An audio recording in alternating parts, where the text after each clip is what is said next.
Sejam bem-vindos às segundas jornadas da língua portuguesa no Mindelo. A comunicação que vamos assistir em seguida intitula-se Práticas da Escrita em Sala de Aula, Percursos Possíveis no Ensino Básico e é proferida pela professora Sandrina Esteves. Sandrina Esteves é doutorada em Educação Especial e professora adjunta no Instituto Superior da Educação e Ciências de Lisboa. Coordenadora da Licenciatura em Educação Básica e do ISEC, leciona no ensino superior desde 2005. Tem desenvolvido vários projetos no âmbito do desenvolvimento da linguagem e aprendizagem da leitura e da escrita, sendo a investigadora responsável pelo projeto Já Sei Ler, Leitura em Voz Alta, do ISEC Lisboa. Autora da obra Fluências na Leitura, da Avaliação e Intervenção, Guia Pedagógico Semana a Rimar, Desafia-te, Caderno de Escrita Criativa, e é da sua autoria a recente Agenda do Educador de Infância 2020-2021. Conta igualmente com uma significativa produção científica na área da educação. De seguida, passo a palavra à professora Sandrina Esteves. Muito bom dia a todos. É um prazer enorme estar hoje convosco nestas que são as segundas jornadas da língua portuguesa do Mindelo. Espero que estes dias possam ser dias de reflexão, mas sobretudo dias de partilha de práticas de escrita, que é o tema destas segundas jornadas e que tenho uma certeza que serão dias muito produtivos. Gostaria de começar por agradecer à professora Maria Santos este convite para estar aqui hoje, em meu nome pessoal e em nome do ISEC Lisboa, para partilhar convosco algumas ideias e, sobretudo, percursos possíveis no ensino básico, quando falamos em práticas de escrita. Deixo-vos também, depois, e ao cuidado da professora Maria Santos, quer esta comunicação, quer algumas brochuras que entendo serem uma mais-valia naquilo que é o assunto sobre o qual me vou debruçar e que gostaria de refletir em conjunto convosco, e desde já me disponibilizo para responder a quaisquer questões que tenham. Encontrarão na comunicação a indicação do meu e-mail. Sintam-se completamente à vontade para me colocarem as questões que entenderem, para partilharem aquilo que é o vosso trabalho, aquilo que é o vosso contexto, e que em conjunto possamos aqui também construir novos caminhos, novos percursos possíveis.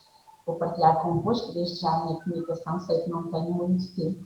Normalmente entusiasmo muito a falar, espero conseguir corresponder àquilo que esperam hoje que vos traga e uma boa apresentação.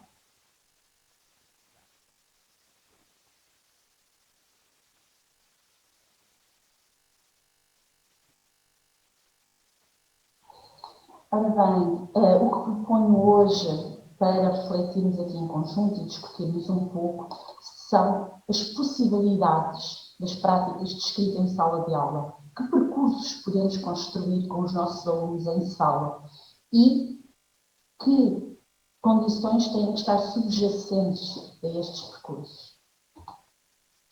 Ora, eu nunca poderia estar aqui a falar hoje de práticas de escrita sem falar aqui de, por exemplo, 3 grandes documentos de suporte a isto que é a escrita no ensino básico. Deixo-vos as atividades para o ensino da língua, do ponto de vista da produção escrita, da responsabilidade da Universidade de Aveiro. Deixo-vos também esta brochura do PNEP, da organização do professor Luís Filipe Barbeiro e da professora Luísa Álvares Pereira, o ensino da escrita na sua dimensão textual. E deixo-vos também o guião de implementação do programa de português do ensino básico. Julgo serem 3 documentos de leitura obrigatória, sobretudo para quem se preocupa com as práticas de escrita em contexto de sala de aula. Isto porquê?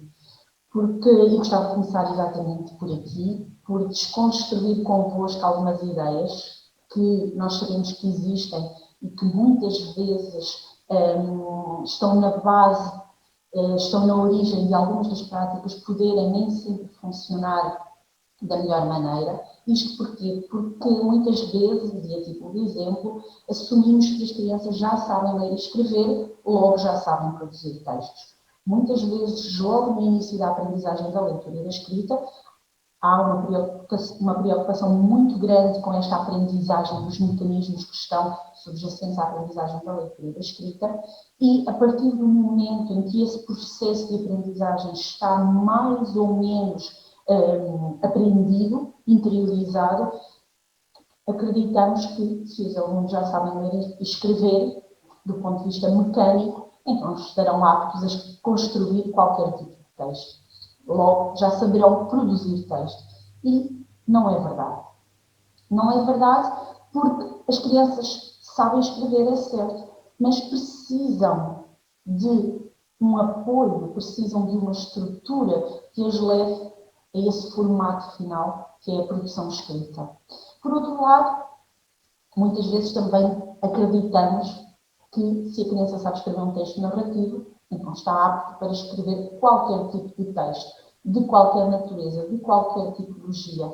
Também não é verdade. As características, as especificidades do texto narrativo não são comuns a um texto de natureza poética, não são comuns a um texto de natureza expositiva, não são comuns a um texto de natureza de cariz instrucional. Cada tipologia de texto obedece a regras específicas do ponto de vista da sua construção, da sua estruturação. Também é verdade que muitas vezes nos esquecemos de produzir um texto é ter em conta várias dimensões. Por um lado, a dimensão gráfica, do ponto de vista logo do desenho da palavra escrita, a dimensão ortográfica, ou seja, toda a ortografia subjacente àquelas que são as palavras, as frases, o próprio texto, e a dimensão textual, compositiva. E sim, esquecemos, não digo sempre, mas direi seguramente, muitas vezes mesmo, um grande propósito, se não o principal propósito de um texto escrito, que é a sua divulgação. Independentemente da natureza dessa divulgação, um texto escrito serve um propósito que é o ser divulgado de alguma forma. E sim, se queremos desconstruir estas ideias, temos que, obrigatoriamente, falar de três grandes tópicos, e serão esses três grandes tópicos que nortearão aqui um pouco esta partilha que vos trago hoje. Por um lado, a escola e a produção escrita, o papel da escola aqui nisto que é a produção escrita. Por outro lado, a importância de os professores saberem como se estrutura, como se organiza esse processo que é o da produção da linguagem escrita. E por outro, aquele que pense que será talvez o aspecto crucial na minha comunicação, que são os princípios de ação para as aulas de escrita, os percursos possíveis que podemos levar a cabo. Ora, quando começamos por falar da escola e da produção escrita, sabemos que até muito recentemente havia o entendimento de que a escrita era uma competência um pouco estilística ou literária que garantia a qualidade dos textos escritos, assumindo-se assim que os alunos escreviam por intuição ou por um qualquer dom ou uma qualquer espécie de transferência automática da leitura e do estudo formal da gramática. Como dizia há pouco, nós assumimos muitas vezes erradamente que o aluno sabe ler e escrever, do ponto de vista da aprendizagem, logo saberá produzir um texto escrito. E que esta escrita, enquanto competência, garante logo a qualidade dos textos que vão ser produzidos pelos alunos, erradamente. Por outro lado, a iniciação à redação de textos consistia muitas vezes em quê? Na leitura seguida de tarefas, às vezes de cópia e de ditado, como atividades que garantiriam a aprendizagem, quer da ortografia, quer da própria língua. E na construção de frases, a partir de exercícios propostos, quer pelos manuais, quer por outro tipo de propostas levadas a cabo pelos professores, mas que consolidariam a aprendizagem da estrutura frásica e, nesse sentido, permitiriam que o aluno ficasse apto a produzir qualquer tipo de texto. Neste ponto de vista, segundo esta perspectiva, escrever consiste então em produzir um conjunto de frases simples, ortograficamente corretas e sim estruturadas entre si. E sim, Para chegarem a uma composição, os alunos teriam de encontrar os conectores e outros fatores de coesão, como a pontuação, aqui por exemplo, ou outros, adequados à estruturação do texto. Ou seja, entendia-se que os alunos, por si só, a partir do momento em que tinham adquirido e aprendido este código ortográfico, a partir do momento em que estavam aptos a escrever palavras, a escrever frases, estavam aptos a estruturar um texto, independentemente de termos trabalhado com eles ou não estes fatores de coesão, estes fatores que levam à estruturação do texto. Isto não é verdade. Porquê? Porque cada tipologia de texto, independentemente da sua natureza, tem características próprias. Logo, um aluno até pode saber escrever um texto narrativo e não estar capaz, não ter a capacidade de escrever um texto de natureza expositiva ou de natureza instrucional. E não é porque ele já sabe ler e escrever que ele já sabe produzir um texto. Isto porquê? Porque sabemos que escrever, à semelhança de ler, é uma atividade complexa, explícita e dependente de inúmeros fatores. Tal e qual como a leitura, a escrita é de natureza complexa. Ambos os processos de leitura e de escrita são processos de ordem superior, pertencem a esse que é o segundo sistema simbólico da linguagem e não são processos que se automatizam sem aprendizagem. Logo, para produzir texto, seja ele de que natureza for, o aluno tem que ter uma aprendizagem específica, tem que desenvolver uma prática consistente e continuada e transversal às várias tipologias de texto, para que, de certa forma, também fique apto a escrever consoante a sua necessidade. Para tal, torna-se extremamente importante que os professores conheçam de raiz esse que é o processo de produção da linguagem escrita, não só do ponto de vista teórico, não só do ponto de vista de quadro conceptual, mas também como é que se faz essa transposição, como é que se faz essa ponte para aquilo que é o contexto de sala de aula. Porque cada vez mais sentimos essa necessidade de articular a teoria com a prática, perceber claramente como é que o aporte da teoria se pode ver ilustrado na prática, porque nós precisamos de instrumentos, precisamos de estratégias, precisamos de atividades que envolvam os alunos nesse processo da escrita. Ora, nós sabemos que a escrita exige a capacidade de selecionar e combinar as expressões linguísticas, organizando-as numa unidade de nível superior, para desta forma construir uma representação do conhecimento correspondente aos conteúdos que se quer expressar. Porquê? Porque a escrita encontra no texto a forma mais relevante de representação do conhecimento. E escrever é, em grande parte das situações, escrever um texto. Mais ainda, com o avançar do nível de escolaridade e com o desenvolvimento do domínio da escrita, os aspectos mecânicos, ou seja, o desenho das letras e também a forma ortográfica, a partir do momento em que se encontram automatizados, vão passar a libertar os recursos para o processamento seguinte. Ora, essa necessidade de reflexão acerca das formas das letras ou da ortografia das palavras só vai passar a estar mais consciente cada vez que surgir qualquer dificuldade ao aluno, qualquer dúvida, porque a partir do momento que o processo de aprendizagem está automatizado, libertamos os recursos para os processos seguintes. Tal e qual como quando estamos a aprender a conduzir, no início a preocupação é onde é que vamos colocar as mãos, o volante, depois há a embreagem, os pés, o travão, a caixa das mudanças, e no início há uma preocupação muito grande com este fator mais mecânico. A partir do momento que começamos a compreender esse mecanismo, podemos começar a usufruir desse processo que é a condução. Na leitura e na escrita acontece muito isto, que é o aluno precisa de ter automatizado o processo de aprendizagem mais mecânico esta capacidade de descodificar as palavras, de ser fluente na leitura, de ser preciso, veloz, prosódico, de acordo com o seu nível de aprendizagem, faixa etária, mas para que ele possa libertar o seu espaço para compreender aquilo que lê. Na escrita acontece exatamente o mesmo. O aluno precisa de ter automatizada a ortografia, os aspectos mecânicos, para que depois se possa preocupar então com aquilo que ele vai escrever e a forma como ele vai estruturar o seu texto. A automatização, então, destas competências deve ser alcançada tão cedo quanto possível. Para quê? Para que o aluno dedique a sua capacidade de processamento às tarefas que deve realizar por meio da competência compositiva.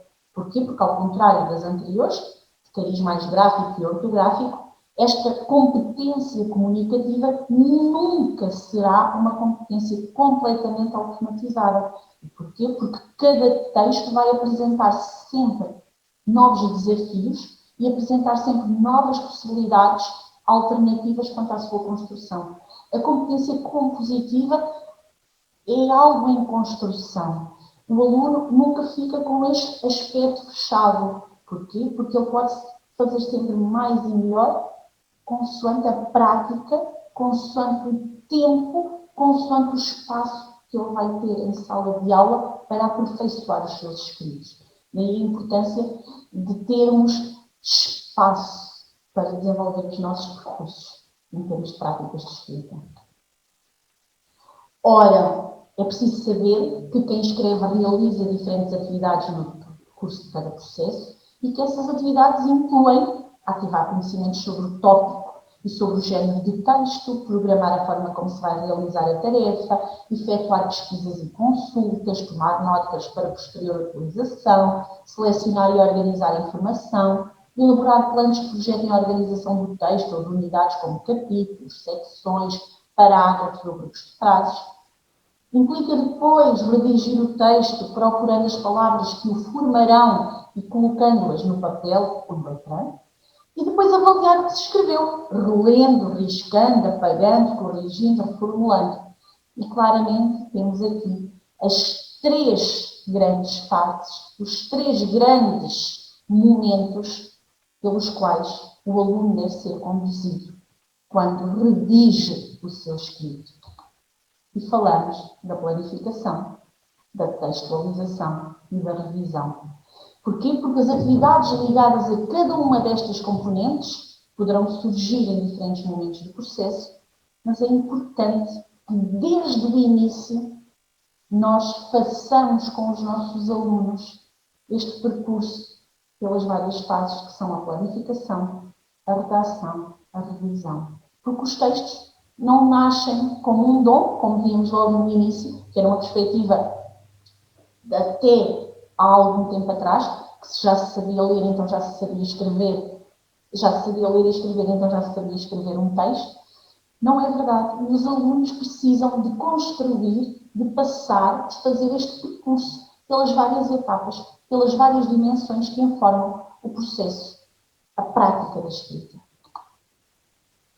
A planificação, em primeiro lugar, em destaque, e eu diria mesmo como a fase pela qual nós precisamos obrigatoriamente de passar com eles. Nós precisamos obrigatoriamente de estar e desenvolver com eles. Porquê? Porque se ela ficar automatizada do ponto de vista de algo que é necessário para que o meu texto venha a ter a qualidade que é necessária, se isto ficar interiorizado no aluno, é algo que fica e que o acompanhará em cada momento do seu escrito, seja ele de que natureza for. A componente da planificação é então mobilizada para quê? Para estabelecer os objetivos e antecipar os efeitos, para ativar e selecionar conteúdos, para organizar a informação em ligação à estrutura do texto, para programar a própria realização da tarefa. Como? De que forma? Que percurso é que eu posso fazer com eles? Há várias hipóteses. Não tenho que seguir sempre as mesmas. Posso fazê-lo em função da natureza do texto que eu tiver que desenvolver com o meu aluno. Posso fazê-lo em função do escrito, porque nem sempre o escrito corresponde a um texto, obrigatoriamente. Então, podemos, para esta fase da planificação, pegar no primeiro momento de ativação de conteúdo. Eu vou registrar no papel as ideias ou as informações que eu quero colocar depois no meu texto. Como?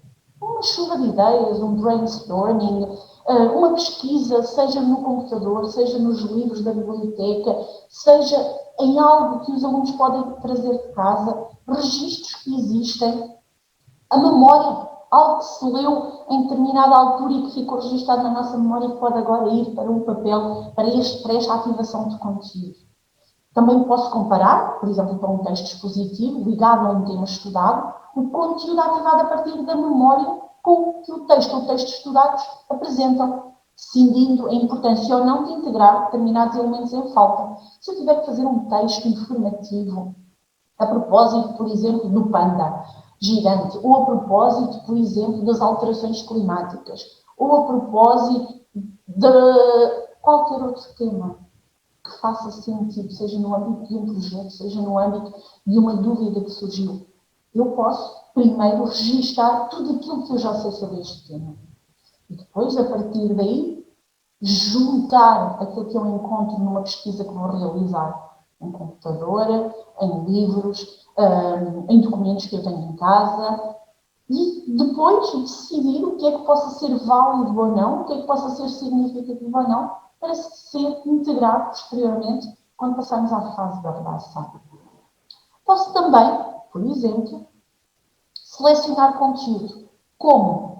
Eu tenho a pesquisa feita, eu tenho os registros feitos, como é que eu posso fazer? Eu vou sublinhar aquilo que possa fazer sentido na chuva de ideias, na pesquisa. Porquê? Porque nem tudo tem que ser considerado. Pode haver coisas que não fazem sentido para o objetivo que eu tenho para o meu texto. E sim, posso organizar conteúdo, agrupando por categorias os elementos listados. Para a produção de um texto de caráter informativo expositivo, eu posso, por exemplo, organizar, imaginem, há pouco dava o exemplo do Panda, eu posso reunir das ideias todas que resultaram da chuva de ideias, posso depois, num momento posterior, e isto tudo ainda na fase da planificação, organizar conteúdos. Ideias relativas ao habitat do panda, ideias relativas à alimentação, às características da espécie, à reprodução da espécie, aos fatores de ameaça à espécie, e organizar as ideias que num primeiro momento estão todas muito dispersas por áreas, por conteúdo que eu quero vir depois a desenvolver.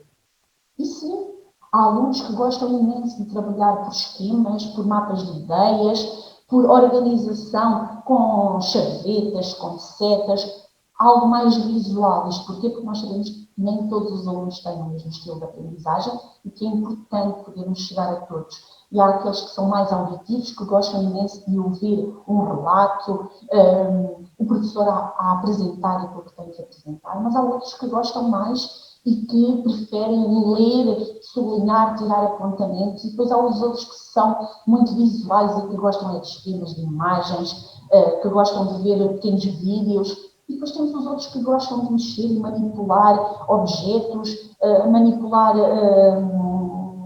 documentos, trabalhar de forma muito mais lado a lado com os documentos. Mas todas estas possibilidades devem ser levadas a cabo por nós.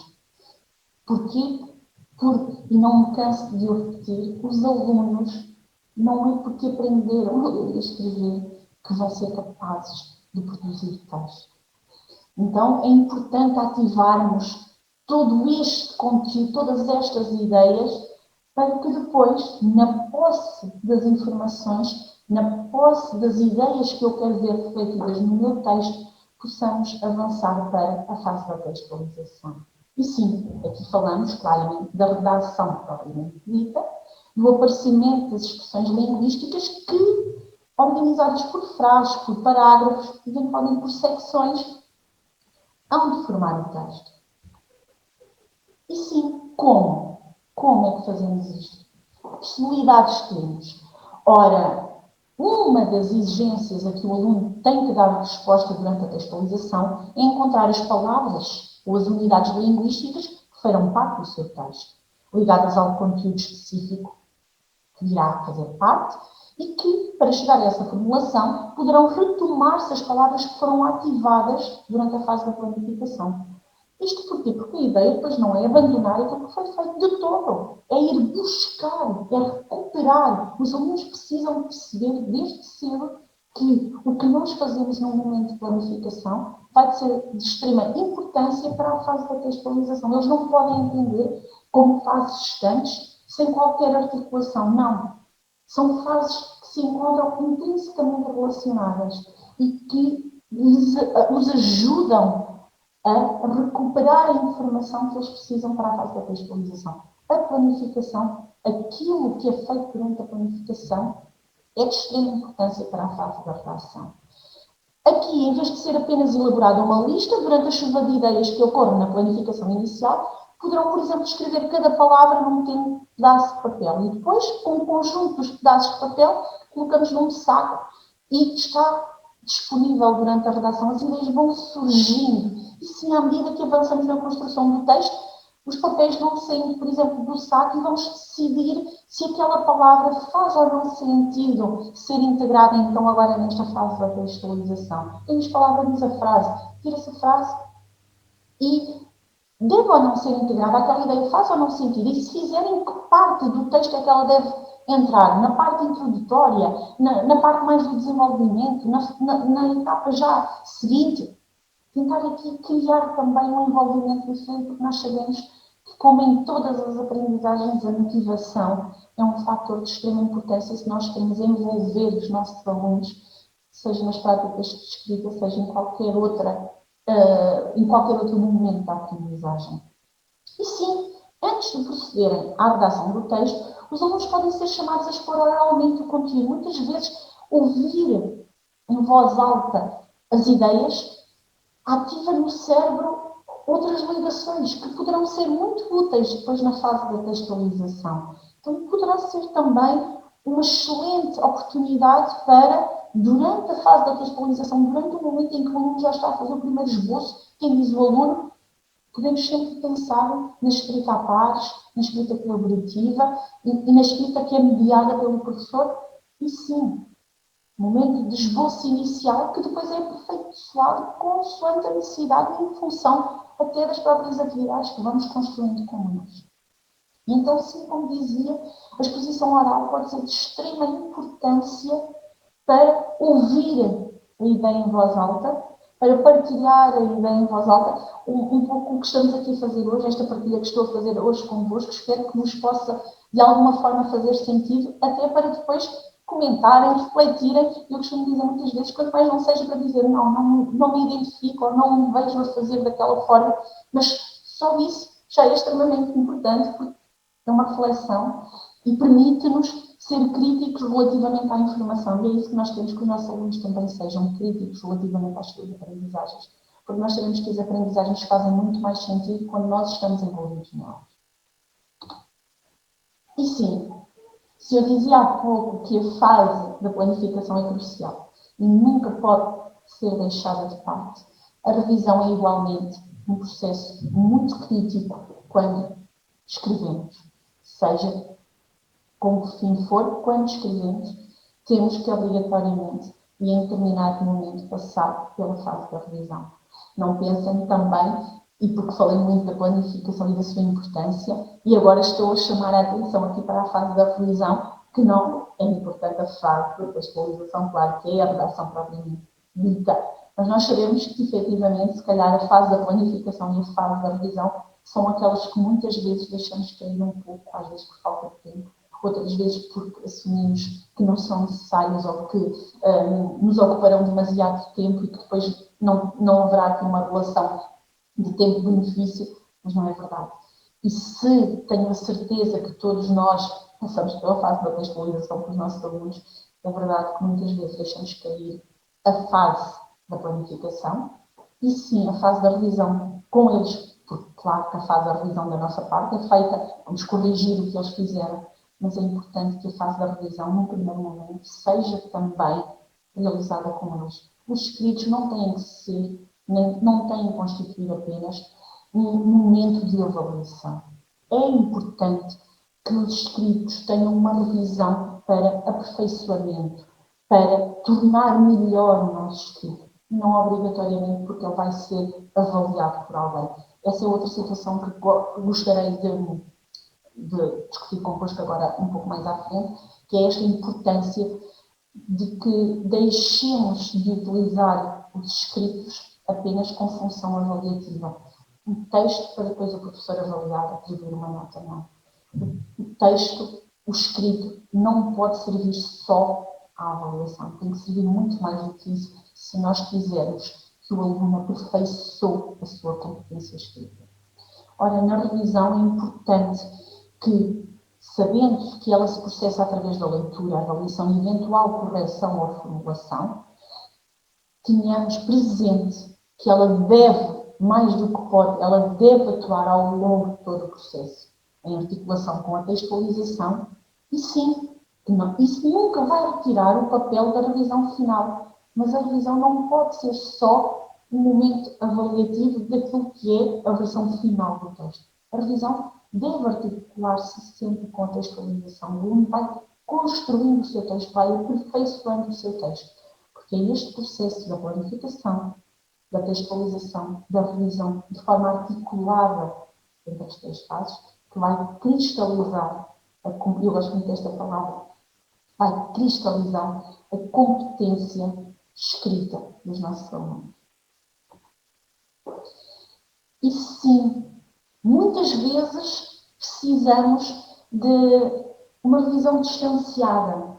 Às vezes podemos deixar os alunos ali com o seu texto pendurado, entre aspas, um dia ou dois, porque depois quando vamos olhar para ele, às vezes há necessidade, porque já estamos mais afastados, há necessidade de fazermos pequenos acertos, pequenos ajustes. E esta capacidade de voltar a olhar para o nosso texto com um olhar mais crítico, muitas vezes só se consegue com algum distanciamento. Nada como muitas vezes pedir-lhes um texto e no fim de ele estar quase dado como terminado, deixarmos de parte e voltarmos a ele uma semana depois. E é muito curioso vermos como o olhar dos nossos alunos sobre esse texto uma semana depois é totalmente diferente. E isto, em termos de fase de revisão, é muito importante porque permite este olhar crítico, mas um olhar consciente sobre algo que foi escrito por nós e que somos nós a reconhecer, não é preciso ser outro, somos nós a reconhecer que precisa de ajustes, de melhoramentos, de aperfeiçoamento. E é extremamente significativo. E sim, se se recordam no início da apresentação, partilhei convosco aquele que é o propósito último de qualquer escrito, que é a sua divulgação. Não interessa se a divulgação é um cartaz afixado à entrada da porta, se é a inserção num dossiê de textos da turma, se é a escrita num caderno que passa de mão em mão para os alunos lerem os escritos dos colegas.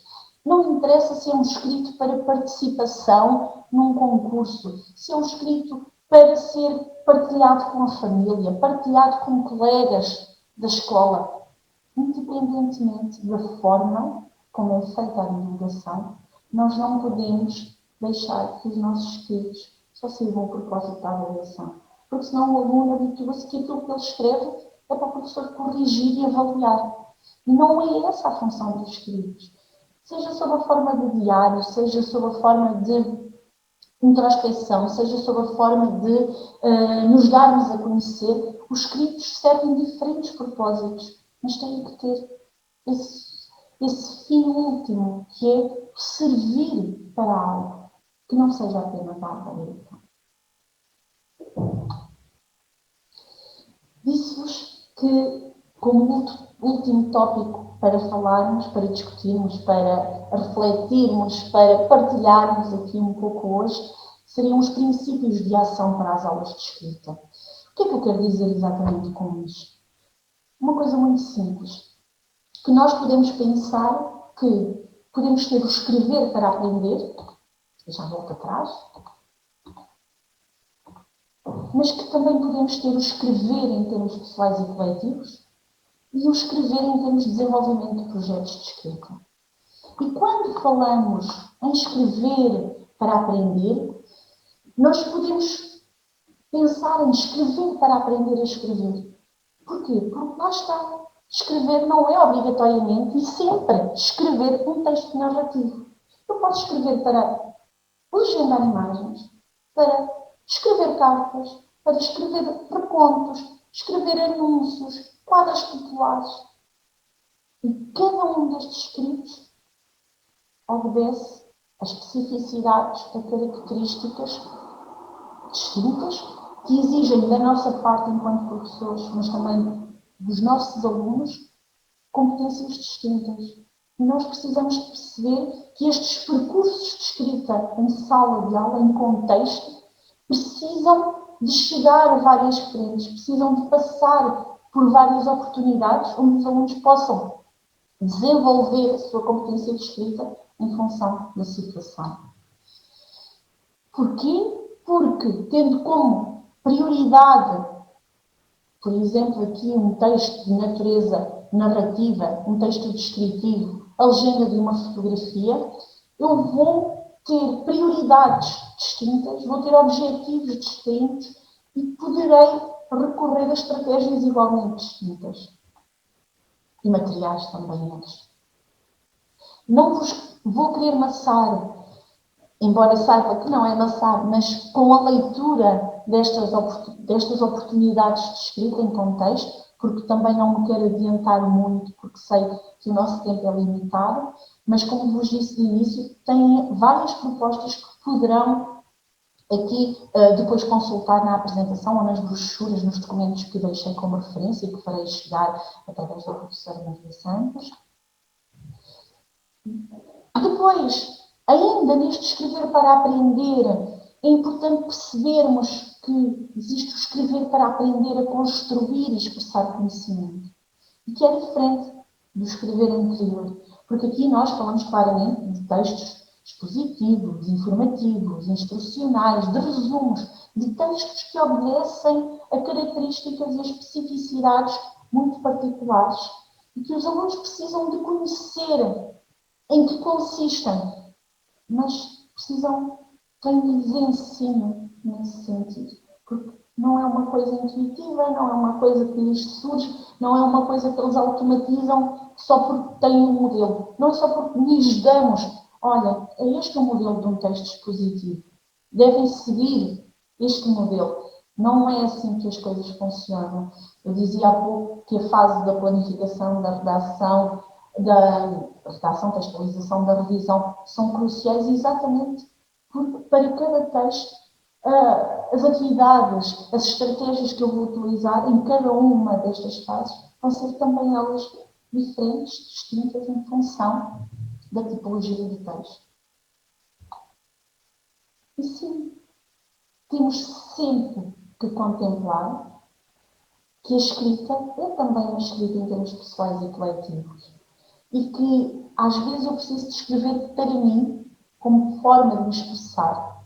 E que muitas vezes, quando eu escrevo do ponto de vista coletivo, a escrita colaborativa é igualmente importante. Porquê? Porque ouvir o outro, a ideia do outro, ter que abdicar da minha, ou ter que integrar a do outro na minha, ou a da minha no outro, me ajuda a construir o meu sentido crítico, a perceber claramente porque é que determinada versão de texto é melhor do que a minha e porque é que devo abdicar da minha para ficar com a do outro.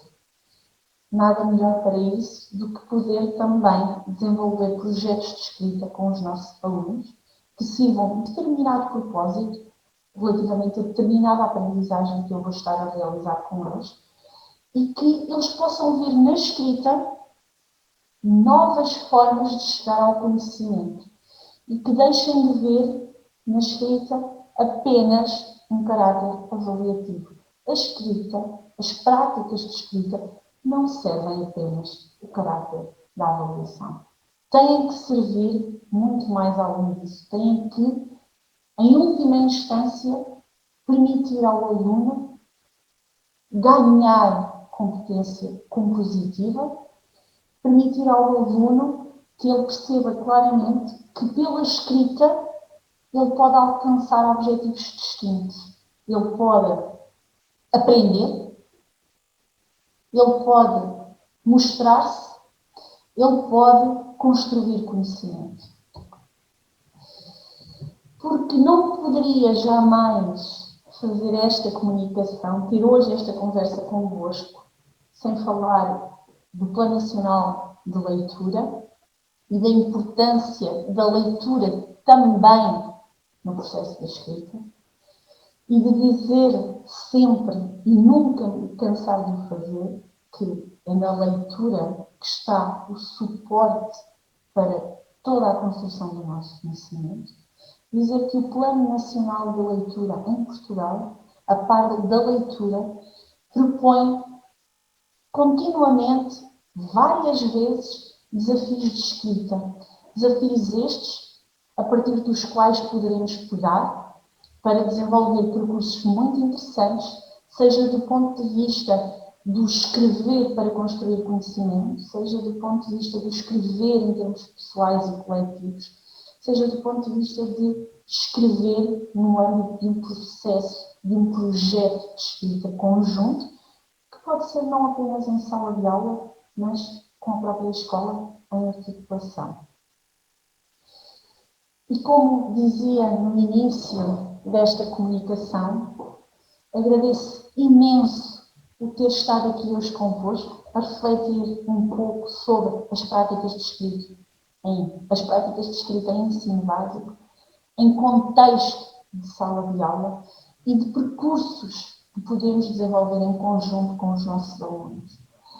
Volto a lembrar que devem sentir-se completamente à vontade para me enviar um e-mail, para partilhar a vossa opinião sobre o que falámos aqui, dizer, inclusivamente, certo, Sandrina, gostaríamos que tivesse focado este ou outro aspecto, gostaríamos que nos tivesse dado outras ideias a propósito de determinada situação, e eu estarei totalmente disponível para responder aos vossos e-mails e para estar convosco numa outra oportunidade, se entenderem pertinente, se vos fizer sentido.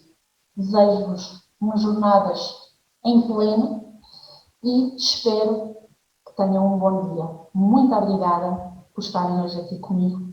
Muito obrigada por poder ter tido esta oportunidade de partilhar convosco um pouco também aquela que é a minha prática em contexto com os meus alunos. Um resto de bom dia. Obrigada.